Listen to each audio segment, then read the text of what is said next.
肖战您好，我是新华社记者张超帆，很高兴今天可以采访到您，可以先对咱们新华社的粉丝朋友们打个招呼吗？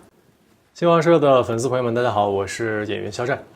5月18号《藏海传》就要上线了，如果让您用一句话来形容一下《藏海传》，您会选择用哪句呢？惊险、刺激，你能想到的我们都有。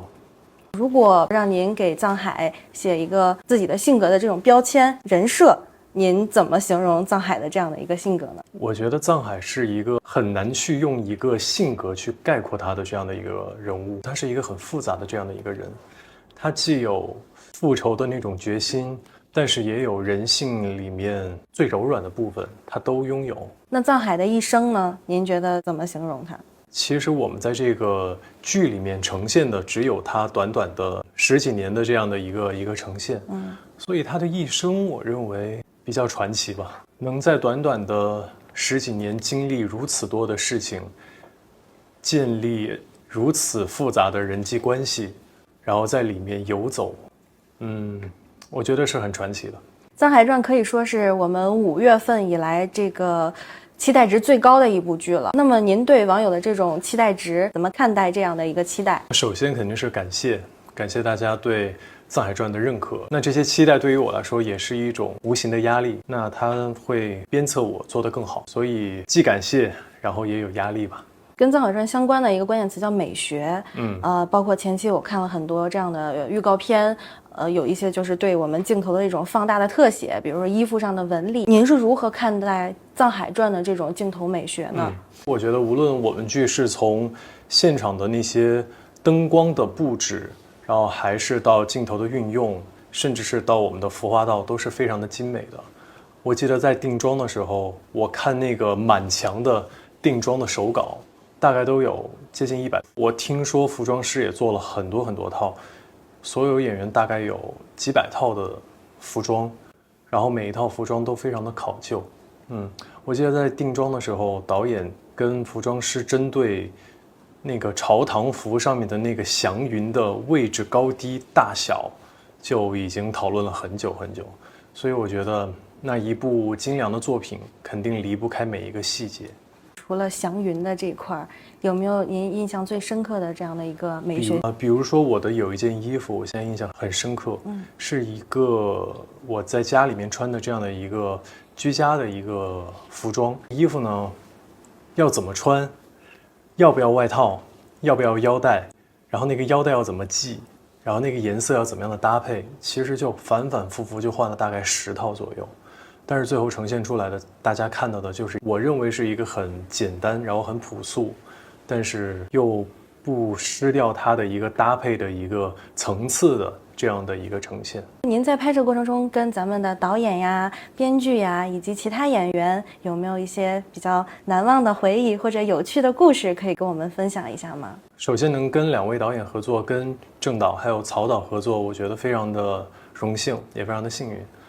他们在片场都非常的认真，然后也会教给我很多我之前没有经历过的。和其他演员之间呢，比如说一些对手戏的时候，有没有一些有趣的事儿可以跟我们分享一下？演员之间，我觉得是每一位演员，我觉得大家都很好，然后都很专业。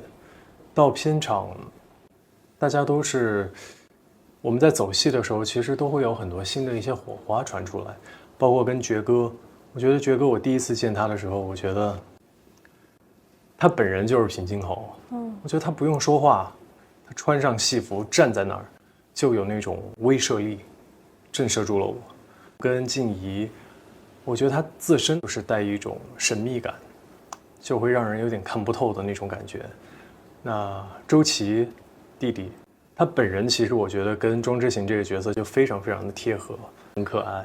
我们去为了演好一个角色，要深入体验生活。然后您也演过很多的角色，比如古装剧呢。如果我要去贴近这个角色，我会通过什么样的一个方式？古装剧的话，其实就好比说《藏海传》的话，因为这也是我的第一部同期声的古装剧，所以其实在台词上面，我确实是非常的重视。然后我也请了一位台词老师，然后跟着我全程在剧组里面。我记得每天收工之后回到酒店就是看台词，就是去磨这个台词，然后古人应该怎么去把一些重音把它分摊掉，然后他要表达的这些话里面的含义，怎么通过不动声色的这样的一个方式去把它说出来，还要让对方听得懂。所以在这方面做了很多的一些准备吧。您也是既演过电视剧、电影，然后咱们也拍过话剧。那么您觉得3种这样的一个形式有没有什么区别？话剧是一种很即时性的一种沟通的呈现方式，我认为你所有给出来的表演跟桥段剧情，你都会收到台下观众的现场反应反馈，然后你也会对你的肾上腺素啊，对你的一些后面的表演都会有一些影响，甚至是调整。比如说我记得当时在演的时候，现场的观众如果是有一些冷的话，场子有一些冷，那就需要演员去更多的调动自己的激情，然后来带动观众。对，所以我认为话剧对于我来说是很充满挑战的，每一次演每一场演都是不一样的。电视剧更多的我觉得是因为它的周期长，所以需要对于演员他要有一个从头到尾的一个计划，你得知道你每一场演的时候你的角色处在哪个阶段，你要非常的清晰的去把它划分出来。所以我觉得电视剧对于我的挑战，我觉得是比较大的。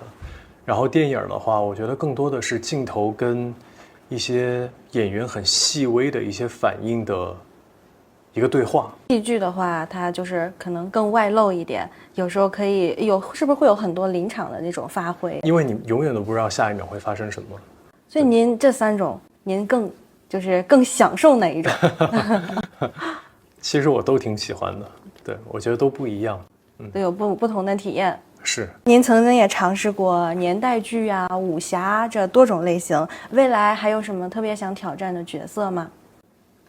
我想一想啊，好像还有悬疑探案类的，好像还没有涉猎过。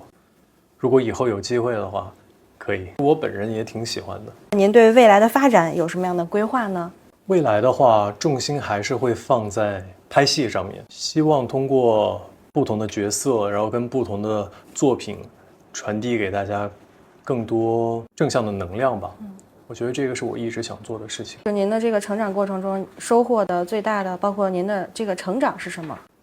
成长是，我觉得是自己变得更加的知道自己想要什么了。近2年一部剧打卡一座城，这个特别火。您当时主演的《梦中的那片海》也带火了北京的什刹海的文旅。那您对这个一部剧打卡一座城有什么样的看法吗？说带火了，真的不敢当。